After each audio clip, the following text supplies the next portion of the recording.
Hello दोस्तों, नमस्कार। एक बार फिर से आप सभी का इस चैनल ए मैकेनिकल इंजीनियर में बहुत बहुत स्वागत है।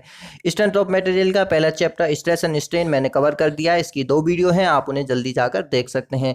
चलिए आज शुरू करते हैं दूसरा चैप्टर, जिसका नाम है प्रिंसिपल स्ट्रेस एंड स्ट्रेन। तो इस चैप्टर को हम समझते हैं कि हम इसमें पढ़ने वाले क्या हैं। तो देखिए, हमारी ये कॉन्सेप्ट होता था, सिंपल सा कॉन्सेप्ट ये होता था, कोई भी बॉडी होती थी उस पर ऐसे लोड लगा हुआ होता था तो हमको इस वाले प्लेन में केवल एक स्ट्रेस जनरेट होता था जिसकी वैल्यू होती थी P अपॉन ए। इस प्लेन पर कोई भी शियर स्ट्रेस नहीं था क्योंकि इस प्लेन के पैरेलल में कोई भी लोड नहीं है। अब मुझे इस प्लेन से थीटा एंगल पर अगर मैं कोई दूसरा प्लेन कट करूं इस बॉडी में, तो इस प्लेन पर अगर मुझे स्ट्रेस की वैल्यू कैलकुलेट करनी है तो मैं कैसे करूंगा वो हम इस चैप्टर में पढ़ने वाले हैं। इस बॉडी के अंदर इनफाइनाइट प्लेन है, आप इस प्लेन में भी स्ट्रेस देख सकते हो, आप इस प्लेन में भी देख सकते हो, इस बॉडी में इनफाइनाइट प्लेन है। तो चलिए यूनी एक्सियल स्ट्रेस का केस लेते हैं। लोड P लगा हुआ है, ये वाले प्लेन से थीटा एंगल पर ये जो प्लेन बन रहा है, इस प्लेन में 2 स्ट्रेस होंगे। एक स्ट्रेस नॉर्मल स्ट्रेस होगा और एक स्ट्रेस शियर स्ट्रेस होगा। नॉर्मल स्ट्रेस की value sigma cos square theta होगी और शियर स्ट्रेस की वैल्यू होगी P upon 2a sine theta. Shear stress क्यों आया? क्योंकि इस लोड P का एक कंपोनेंट इसके परपेंडिकुलर करेंगे, एक कंपोनेंट पैरेलल करेंगे।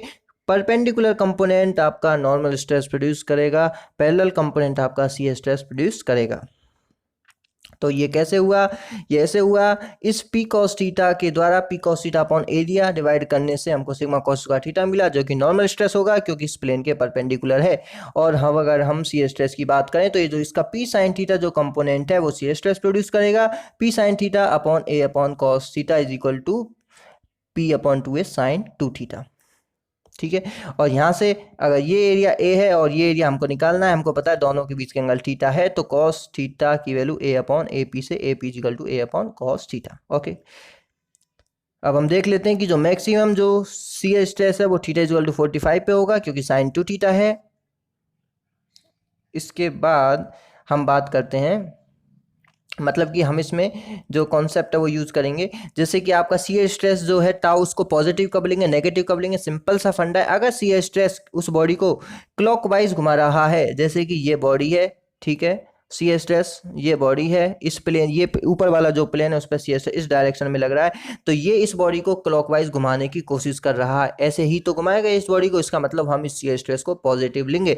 अगर आपका शियर स्ट्रेस ये वाला है, ऐसे शियर स्ट्रेस है, तो ये शियर स्ट्रेस इस बॉडी को एंटी क्लॉकवाइज घुमाने की कोशिश करेगा, तो इसलिए हम इसे नेगेटिव लेंगे। थीटा का साइन कन्वेंशन आपको बस हमेशा याद रखना है कि हमने जब इस फॉर्मूले को डेराइव किया है तो हमने थीटा कौन सा लिया, ये हमारा रेफरेंस प्लेन है, रेफरेंस प्लेन से हमने थीटा एंटी क्लॉकवाइज डायरेक्शन में लिया है, तो इस थीटा को हम पॉजिटिव वैल्यू पुट करेंगे। ये चाहे अगर आपका 45 डिग्री है तो theta is equal two plus 45 हम पुट करेंगे। अगर यही आपका प्लेन ऐसे होता तो ये वाला आपका एंटी क्लॉकवाइज, ये आपका क्लॉकवाइज डायरेक्शन में हो जाएगा। अगर ये 45 है तो हम इसे माइनस 45 वैल्यू पुट करेंगे। ठीक है, तो आपका अगर थीटा एंटी क्लॉकवाइज है तो उसे आप पॉजिटिव रखोगे, और अगर आपका क्लॉकवाइज है तो उसे आप नेगेटिव वैल्यू पुट करेंगे। समझ गए? इसके बाद कॉम्प्लीमेंट्री जो प्लेन होता है वो होता है थीटा प्लस 90 डिग्री पे होता है। जैसे कि कोई भी जो प्लेन है उसका कॉम्प्लीमेंट्री प्लेन उसके परपेंडिकुलर होगा, तो उसका एंगल कितना होगा? उसका एंगल होगा थीटा प्लस 90। देखिए कैसे, इसका समझने के लिए, ये आपकी बॉडी, समझ गए, ये आपकी बॉडी, ये प्लेन, और मैंने यहाँ से एक दूसरा प्लेन लिया थीटा एंगल पे जो भी है जिसकी हम बात कर रहे हैं, तो इस प्लेन के परपेंडिकुलर ये वाला प्लेन होगा।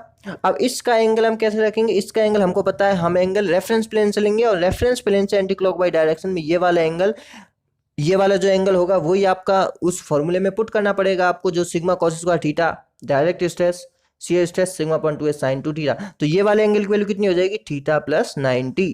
तो इसलिए हमको जब अगर कॉम्प्लीमेंट्री प्लेन की बात करेंगे तो ये आपको एंगल हमेशा दिमाग में रखना है। फॉर्मूले में आप थीटा प्लस 90 पुट कर दीजिए बस। तो सिग्मा एन डैश जो आपका कॉम्प्लीमेंट्री जो प्लेन है उस प्लेन के परपेंडिकुलर जो प्लेन है उसमें आपका ये वाले हो जाएंगे सिग्मा साइन स्क्वायर थीटा, और कॉम्प्लीमेंट्री प्लेन पर शियर स्ट्रेस आपका माइनस हो जाएगा, माइनस टाउ। ठीक है,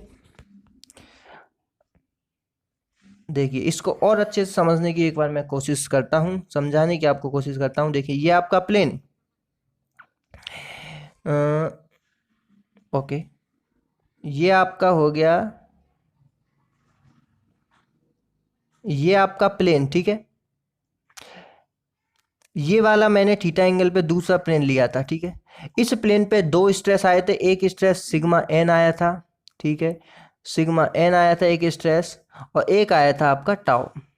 अब हम बात करें कॉम्प्लीमेंट्री प्लेन की, तो कॉम्प्लीमेंट्री प्लेन कौन सा होगा? कॉम्प्लीमेंट्री जो प्लेन होगा वो होगा आपका इस प्लेन के परपेंडिकुलर जो प्लेन, ये आप इसको मैं बोल रहा हूँ कॉम्प्लीमेंट्री प्लेन, ठीक है।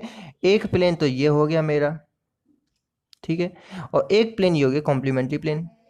तो इस कॉम्प्लीमेंट्री प्लेन के भी एक तो परपेंडिकुलर स्ट्रेस ऐसे आएगा, ठीक है, सिग्मा एंडेस जिसको हम बोल रहे हैं, और एक जो स्ट्रेस आएगा वो ऐसे आएगा टाओ। और इन दोनों की वैल्यू जो सीयर, ये जो आपका टाओ है, इसकी इसमें आपका सी स्ट्रेस ऐसे था टाओ, तो मैग्नीट्यूड तो सेम होगा, ये भी आपका टाओ होगा, ये जैसे आपका 40 किलो पास्कल है तो ये आपका -40 होगा, बस आपका मैग्नीट्यूड सेम होगा लेकिन डायरेक्शन अपोजिट होगी। कॉम्प्लीमेंट्री शियर स्ट्रेस का मैग्नीट्यूड सेम होता है लेकिन डायरेक्शन अपोजिट होती है, मैग्नीट्यूड सेम होगा, ये अगर 40 है तो ये भी 40 होगा। लेकिन नॉर्मल स्ट्रेस के केस में नहीं, इसमें अगर आपका नॉर्मल स्ट्रेस की वैल्यू 50 है तो इसमें नॉर्मल स्ट्रेस डेफिनेट 50 से अलग भी हो सकता है।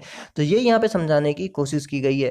देखिए सिग्मा एंडेस और टाउ एंडेस क्या है? कॉम्प्लीमेंट्री प्लेन पर नॉर्मल स्ट्रेस और direct stress, normal stress direct shear stress की वैल्यू माइनस आएगी और सेम आएगी, वो भी माइनस टाउ था ये भी।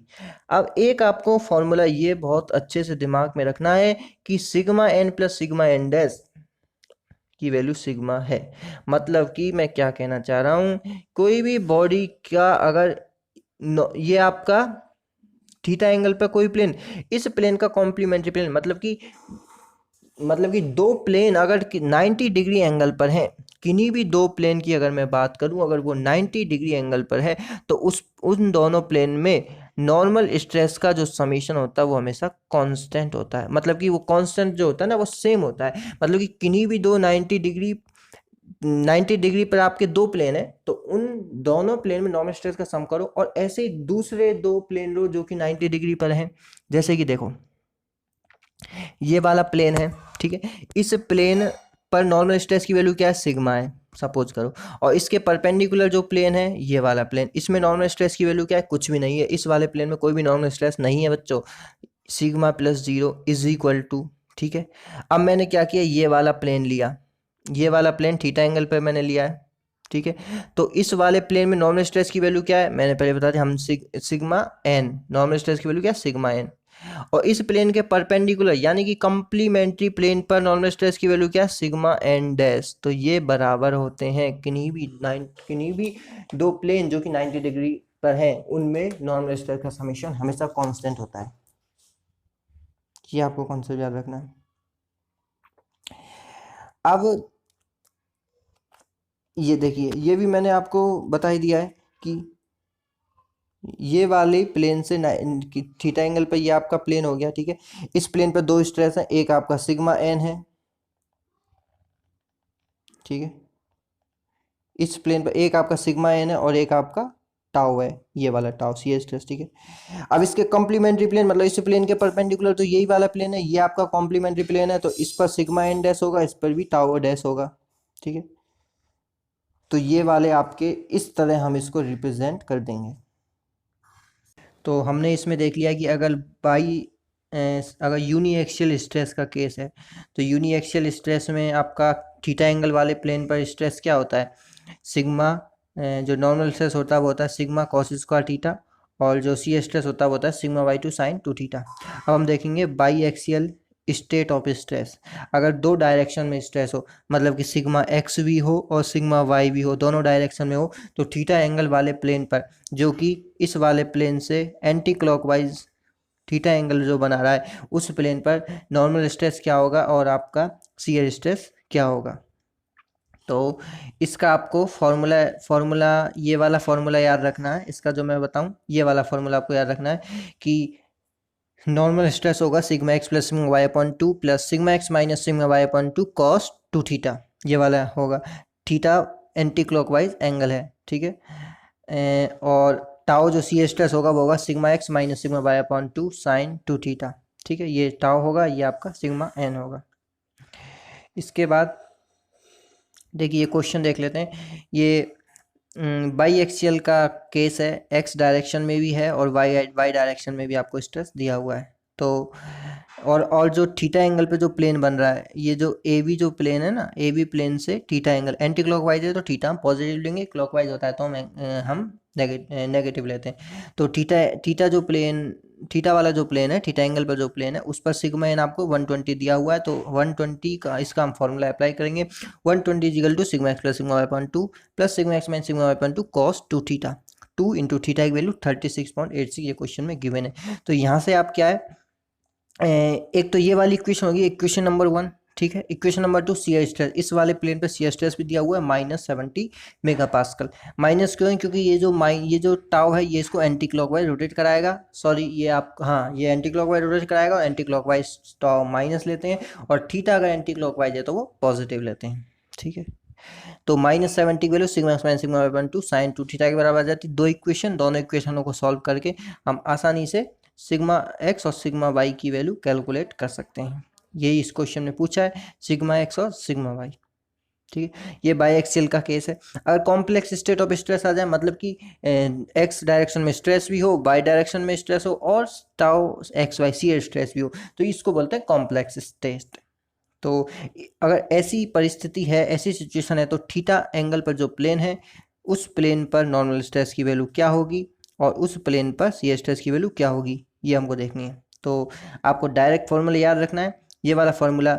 तीनों जो केस मैंने बताए, यूनिएक्सियल वाला और बाई एक्सियल वाला और कॉम्प्लेक्स स्टेट ऑफ स्ट्रेस, तीनों जो केस हैं उन तीनों तीनों केस के लिए आप इन दोनों फॉर्मूले को लगा सकते हो। देखते हैं हम कैसे लगा सकते हैं। जैसे कि नॉर्मल स्ट्रेस वाला फॉर्मूला है, यूनिएक्सियल में हमको पता है सिग्मा वाई 0, तो सिग्मा वाई और टाउ एक्स दोनों इसमें 0 कर दो तो यूनिएक्सियल का फॉर्मूला निकल जाएगा सिग्मा कॉस स्क्वायर थीटा वाला, ठीक है। अगर आप इसमें सिग्मा अगर इसमें आप टाउ एक्स वाई को 0 कर दोगे तो आपको बाई एक्सियल वाला फॉर्मूला निकल जाएगा। तो आपको मेन जो एक फॉर्मूला याद रखना है, एक फॉर्मूला ये है, sigma n equal to sigma x plus sigma y upon 2 plus sigma x minus sigma y upon 2 cos 2 theta plus tau x y sine 2 theta, और tau is equal to sigma x minus sigma y upon 2 sine 2 theta minus tau x y cos 2 theta. आपको ये पता होना चाहिए कि sigma N क्या है, sigma tau क्या है। मैं एक बार फिर से बता देता हूँ, सिग्मा एन है थीटा एंगल पर जो प्लेन है उस प्लेन पर नॉर्मल स्ट्रेस, टाउ है थीटा एंगल पर जो प्लेन है उस प्लेन पर शियर स्ट्रेस, ठीक है।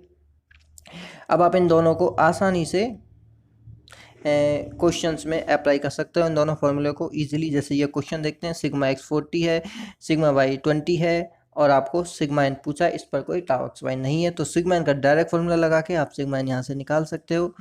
और आपको मैंने ये बताया, सबसे इंपॉर्टेंट होता है कि थीटा को पॉजिटिव लेना है कि नेगेटिव, वो आपको मैंने बता दिया। अगर एंटी क्लॉकवाइज है तो आपको जो होगा एंटी क्लॉकवाइज तो पॉजिटिव, क्लॉकवाइज है तो नेगेटिव। सारे क्वेश्चन आपसे बन जाएंगे। और इसके बाद ये जो फॉर्मूला है कि ये वाला जो है sigma n plus sigma n dash is equal to sigma x plus sigma y, ये बाई एक्सियल के केस में होता है, क्योंकि बाई एक्सियल में सिग्मा बाई भी होता है, यूनी एक्सियल में सिग्मा बाई नहीं होता, इसलिए सिग्मा के बराबर ही होता है। और सिग्मा एन और सिग्मा एन डैश क्या, सिग्मा एन है थीटा एंगल पर प्लेन, थीटा एंगल पर जो प्लेन है उस पर नॉर्मल स्ट्रेस, और सिग्मा एन डैश है उसका जो कंप्लीमेंट्री जो प्लेन है, मतलब कि जो थीटा एंगल पर जो प्लेन है ना, जैसे कि एक बार फिर से बता देता हूँ, थीटा एंगल पर जो प्लेन है इस प्लेन के परपेंडिकुलर जो प्लेन है, ये वाले प्लेन पर जो स्ट्रेस है उसको डैश से रिप्रेजेंट किया गया है। अब हम एक इम्पोर्टेंट टॉपिक डिस्कस कर लेते हैं, प्रिंसिपल स्ट्रेस क्या होता है। देखिए, प्रिंसिपल स्ट्रेस वो स्ट्रेस होते हैं, पहले तो आप जान लीजिए कि प्रिंसिपल प्लेन क्या होता है। तो प्रिंसिपल प्लेन वह प्लेन होता है जिस पर शियर स्ट्रेस की वैल्यू 0 होती है। अब शियर स्ट्रेस 0 ऐसे दो प्लेन पर होता है, जो कोई भी बॉडी होता है उसमें ऐसे दो प्लेन होते हैं जिन पर शियर स्ट्रेस 0 होते हैं। तो वो प्लेन जहाँ पे स्ट्रेस 0 होता है वो प्रिंसिपल प्लेन, और प्रिंसिपल प्लेन पे जो स्ट्रेस होते हैं वो प्रिंसिपल स्ट्रेस होते हैं। तो दो हमारे प्रिंसिपल स्ट्रेस होते हैं क्योंकि दो प्रिंसिपल प्लेन होते हैं। तो जो दो प्रिंसिपल स्ट्रेस होते हैं, सिग्मा 1 सिग्मा 2, एक को बोलते हैं मेजर और एक को बोलते हैं माइनर।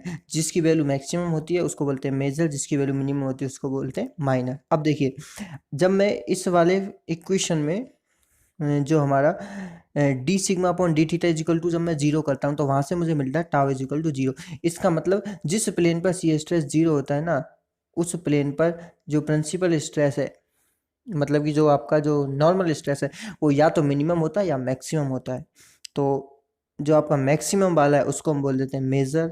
एक होता है मैक्सिमम, एक होता है मिनिमम। एक प्लेन पर मैक्सिमम नॉर्मल स्ट्रेस होगा और एक पर मिनिमम होगा। तो बस यही है।